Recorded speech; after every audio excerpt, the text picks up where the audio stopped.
Good morning दोस्तों, how are you?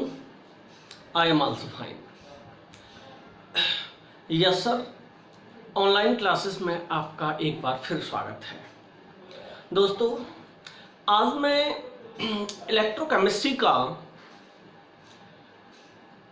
बहुत ही बेहतर टॉपिक पढ़ाने वाला हूं, जो प्रत्येक वर्ष एग्जाम में पूछा जाता है।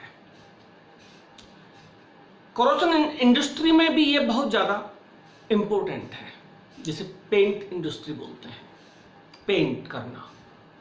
तो दोस्तों, कोरोशन संक्षारण क्या है? देखिए, शुद्ध धातु की सतह पर वातावरण में उपस्थित वायु एवं नमी द्वारा अवांछित यौगिकों की परत का जमा हो जाना कोरोशन या संक्षारण कहलाता है। यह क्या है? यह शुद्ध धातु के लिए बहुत बड़ी बुराई है, जिसमें धातु डिके होती रहती है। जैसे लोहे पर जंग लगना, तो दोस्तों क्या होगा? जब लोहे पर जंग लग जाएगी तो वो डिके हो जाएगा, धीरे धीरे लोहा खत्म हो जाएगा। तो यह धातुओं के लिए बहुत बड़ा दोष है। तो दोस्तों, संक्षारण क्या है?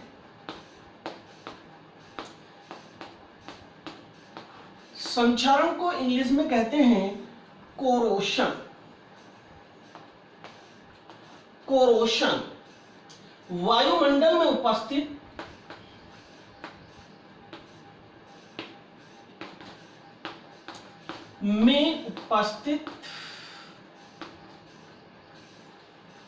वायुमंडल में उपस्थित गैसों तथा नमी द्वारा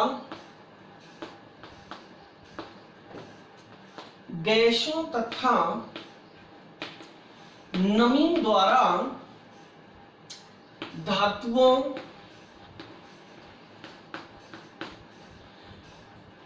की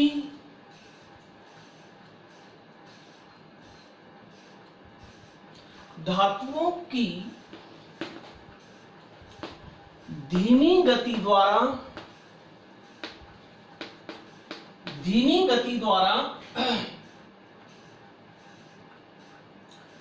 अवांछित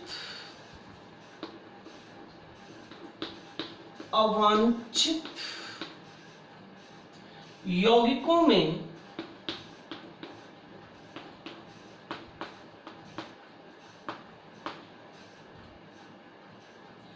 बदल जाने की प्रक्रिया को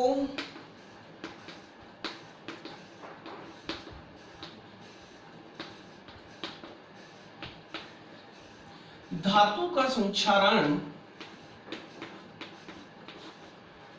कहते हैं। तो दोस्तों,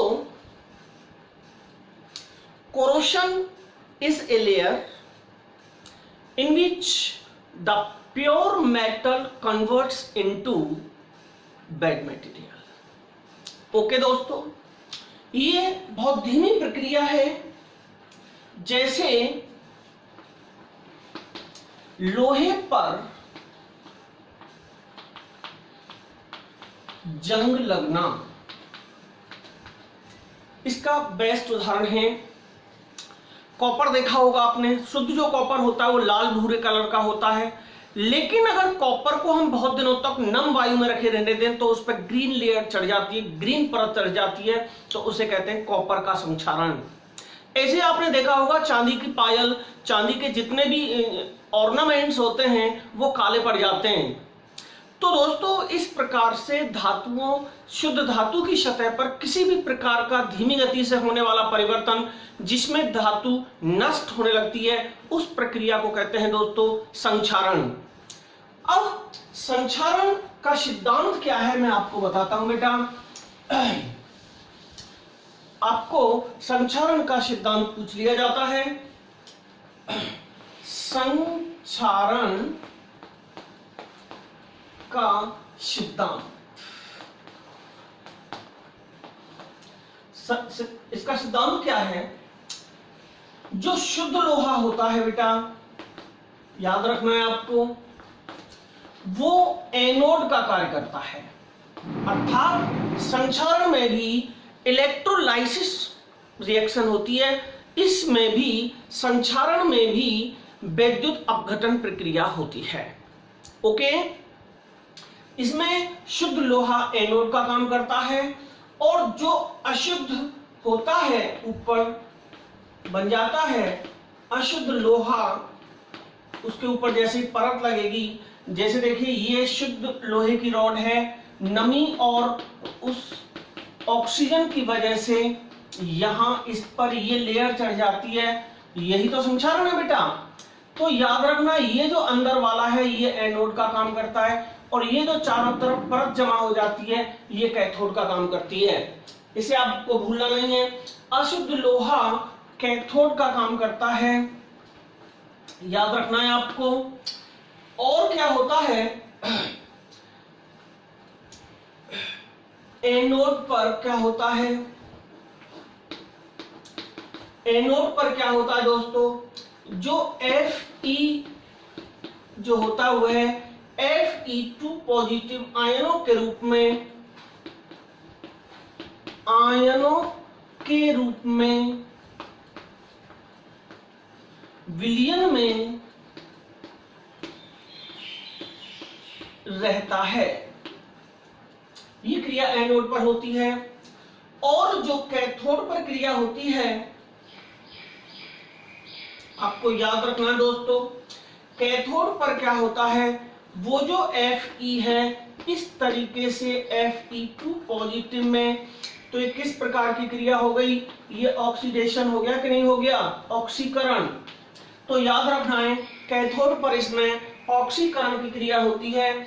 मेरा कहने का मतलब है एनोड पर जो Fe होता है वो Fe2 पॉजिटिव आयनों के रूप में कन्वर्ट हो जाता है और कैथोड पर Fe जो है इस तरीके से ये हो जाता है।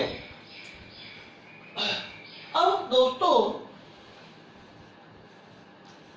आगे चलते हैं, ये संक्षारण का सिद्धांत है, अभी चल ही रहा है। अब होता क्या है, ऑक्सीजन ये इलेक्ट्रॉन जल के अणुओं द्वारा ले लिए जाते हैं, ऑक्सीजन के अणु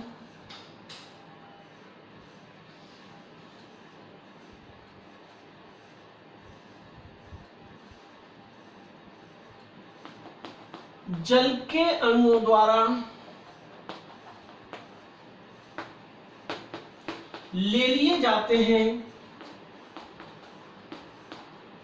और ये क्रिया होती है दोस्तों 2H2O, जो नमी होती है, ये नमी थी बेटा, और ये ऑक्सीजन के अणु को ग्रहण कर लेती है और यह क्रिया इस तरीके से बना देती है हाइड्रोक्सी आयन। ये हाइड्रोक्सी आयन थोड़ी देर पहले क्या हुआ था, एनोड पर बने Fe2 पॉजिटिव आयन तथा OH आयन OH ये जो बने हैं OH आयनों से क्रिया करके FeOH का होल ट्वाइस फेरस हाइड्रोक्साइड बनाते हैं। क्या बन जाता है बेटा, फेरस हाइड्रोक्साइड बन जाता है। ये क्रिया इस तरीके से होती है, Fe2 positive plus 2OH negative FeOH का होल ट्वाइस। तो दोस्तों ये था। अब आगे क्या होता है, जैसे ही यह बन जाता है, फेरस हाइड्रोक्साइड बन जाता है, इसके आगे अब यह क्रिया होती है 2FeOH का whole twice plus half O2, वातावरण की ऑक्सीजन एंड नमी पुनः रिएक्ट होकर के Fe2O3 2H2O बनाती हैं।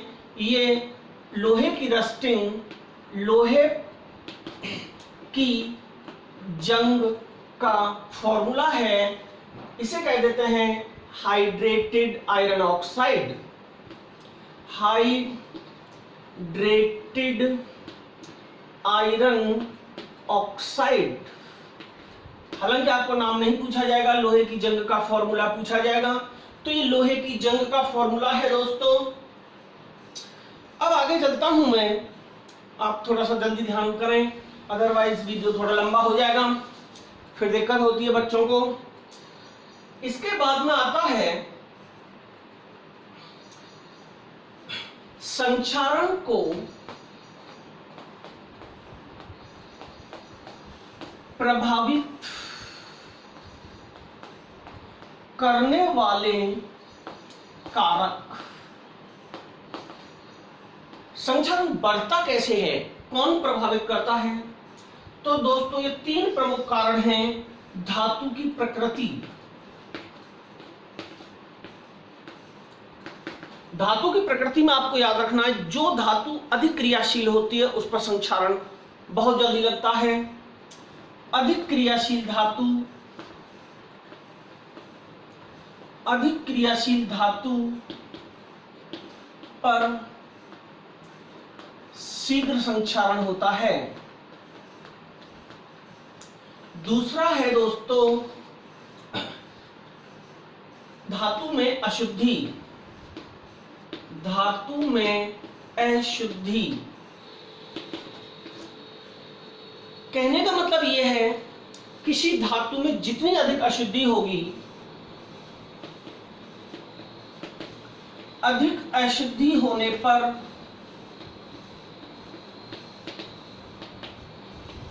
अधिक संक्षारण होता है। और दोस्तों तीसरा है वातावरण है, जो सबसे मेन है। संक्षारण के लिए वातावरण बहुत इंपॉर्टेंट है। अगर वातावरण में नमी होगी, ऑक्सीजन तो जनरली होती ही है, तो नमी युक्त जो ऑक्सीजन युक्त वातावरण होता है, नमी एवं ऑक्सीजन युक्त जो वातावरण होता है, वहां शीघ्र संक्षारण हो जाता है। दोस्तों ये था इसका प्रभावित करने वाले कारक। इसके बाद में आता है बचाव के उपाय। संक्षारण के बचाव, संक्षारण के उपाय या बचाव। देखिए ये 2 मुख्य हैं इसके। रोधिका लगाकर, रोधिका लगाकर अर्थात लेपन करना। तो दोस्तों अगर हम ग्रीस, तेल, पेंट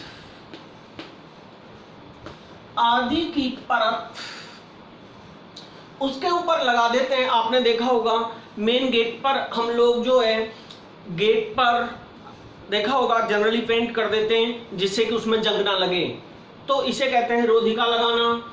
नंबर दूसरा है समर्पित बचाव, समर्पित बचाव या बलिदानी सुरक्षा। बलिदानी सुरक्षा में क्या होता है, जिस धातु को संक्षारण से बचाना होता है उसके ऊपर अधिक क्रियाशील धातु का लेपन कर देते हैं। जैसे हमें लोहे को बचाना है तो उसके ऊपर जिंक का लेपन कर देंगे, तो क्या होगा दोस्तों, zinc is more reactive metal, zinc अधिक क्रियाशील है इसलिए वो जल्दी नष्ट हो जाएगी और आप अपने आप को नष्ट करके लोहे को सुरक्षित बचा लेगी। इसे कहते हैं बलिदानी सुरक्षा। आपने देखो हमारे सैनिक बॉर्डर पर खड़े हुए हैं, अपना बलिदान देने के लिए सर्वस्व अपना जीवन न्यौछावर कर देते हैं, लेकिन हम तक आंच नहीं आने देते। उसी प्रकार जिंक यानी कि और भी मोर रिएक्टिव जो मेटल्स होती हैं उनका लेपन कर दीजिए, जिससे कि कम रिएक्टिव मेटल का संक्षारण रुक जाएगा। इस तरीके से ये है संक्षारण के बचाव। दोस्तों यह टॉपिक प्रत्येक वर्ष 12th एग्जाम में पूछा जाता है, आप इसे ढंग से कर लें। 3 क्वेश्चन बनते हैं, संक्षारण है क्या, संक्षारण का सिद्धांत क्या है, और तीसरा है इसके बचाव के उपाय क्या हैं। दोस्तों ये था हमारा संक्षारण टॉपिक। बहुत बहुत धन्यवाद। अगले वीडियो में फिर मुलाकात होगी। गुड बाय, नमस्कार।